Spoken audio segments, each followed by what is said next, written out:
আমরা সকলে একটি পারস্পরিক সম্পর্কের ভিত্তিতে রয়েছি। অনেকে ডেডলাইনের কথা এসেছে, স্পেসিফিক কোনো ডেডলাইন হয় নাই।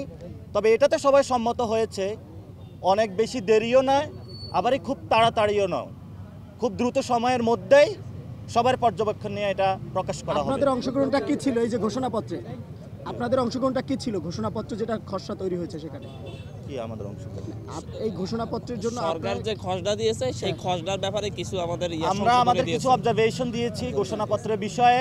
সকল দলে কিছু অবজারভেশন দিয়েছে এবং আমরা সকলে এটাতেও সম্মত হয়েছি। আরও যদি কারো অবজারভেশন থাকে তারা লিখিত রূপে সেটা পাঠিয়ে দিবে। অনেকে মতামত দিয়েছে অলরেডি লিখিত রূপে প্রকাশ করতে বা এই আলাপ করতে যে রাজনৈতিক দল বলেছে দেরি করছে, আসলে আপনারা কি বলবেন? আমরা তো এই জন্য শুরুতে বলছি আমরা যথেষ্ট ধৈর্যের পরিচয় দিচ্ছি এবং ভবিষ্যতেও ইনশাল্লাহ দিব।